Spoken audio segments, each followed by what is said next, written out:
भारत की बात करते हैं तो पहले मैं दक्षिण भारत के कुछ मुद्दों के बारे में उठाऊंगी। बीजेपी का एक ऐसा नेता तमिलनाडु में उभर के आया है जिसके लिए मीडिया अटेंशन काफी कुछ आ रहा है, वो है अन्नामलाई जी।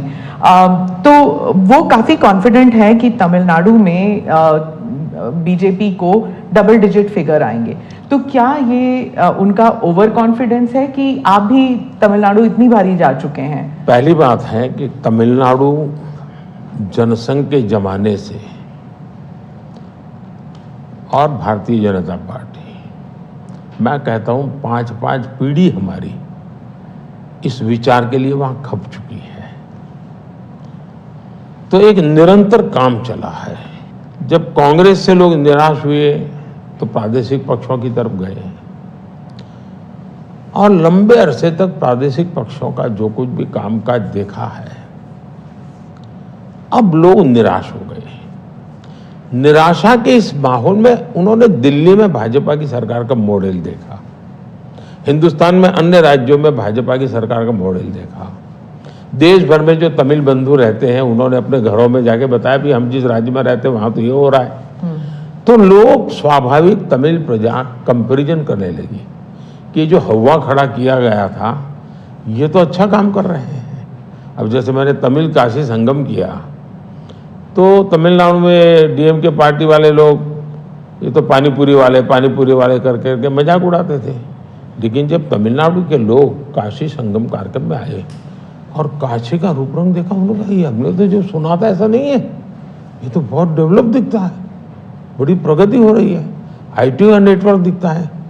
तो सोचने का तरीका बदलने लगा और उसके कारण डीएमके के प्रति जबरदस्त गुस्सा पैदा हुआ है।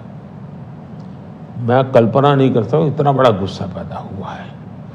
वो गुस्सा पैदा डाइवर्ट हो रहा है बीजेपी की तरफ पॉजिटिव वे में। और अन्नामलाई एक बहुत ही अच्छे आर्टिकुलेट है, यंग है, बहुत ही अपनी आईपीएस कैडर में बहुत बड़ी प्रतिष्ठित नौकरी छोड़ करके आए हैं। दूसरा, लोग सोचते कि यार इतना बड़ा होनहार कैरियर छोड़ के आया आदमी तो डीएमके एआईडीएमके में चला जाता उसकी तो जिंदगी बन जाती। तो वो मानने नहीं गया, वो बीजेपी में आया। तो लोग आप यार ये बीजेपी में गया मतलब कुछ मेटल है, कुछ अच्छे इरादे वाला इंसान लगता है। तो स्वाभाविक रूप से उसके आकर्षण का केंद्र बना है। और मेरी पार्टी की विशेषता है, हम हर स्तर के हर छोटे मोटे कार्यकर्ता जिसमें क्षमता है उनको अवसर देते हैं। हमारा कोई परिवारवादी तो पार्टी है नहीं, परिवार से चलित पार्टी नहीं है। जिन पार्टियों में of the family, by the family and for the family होता है, हमें बीजेपी सेंध नहीं कर पाएगी। दो अलग इकाई है क्या दक्षिण भारत और उत्तर भारत? पहली बात है, भारत बहुरत्ना वसुंधरा है। भारत विविधताओं से भरा हुआ देश है। यहाँ रेगिस्तान भी है, यहाँ समुद्री तट भी है, यहाँ हिमालय भी हैं, और यहाँ सह्याद्री भी हैं, यहाँ गंगा के पट भी हैं और कावेरी के पट भी हैं। तो भारत को टुकड़ों में देखना ये भारत के प्रति नासमझी का परिणाम है। अगर यही भाव होता, अगर आप हिंदुस्तान में देखें प्रभु राम के नाम से जुड़े हुए गांव कितने सबसे ज्यादा कहाँ हैं, तो तमिलनाडु में है। इतने सारे गांव के नाम हैं कि उसमें राम तो होगा ही होगा। अब इसको आप कैसे अलग कह सकते हैं? किसको गले उतारेंगे आप? लेकिन भारत की विविधता है। पंजाबी जैसा होगा वैसा नागालैंड का व्यक्ति नहीं होगा, गुजराती जैसा होगा वैसा कश्मीर का व्यक्ति नहीं होगा। तो विविधता ही तो हमारी शक्ति है। हमने विविधता को सेलिब्रेट करना चाहिए। हमें गुलदस्ता ऐसा है भारत का जिसमें हर एक का अपना फूल दिखाई दे, ये भाव होना चाहिए।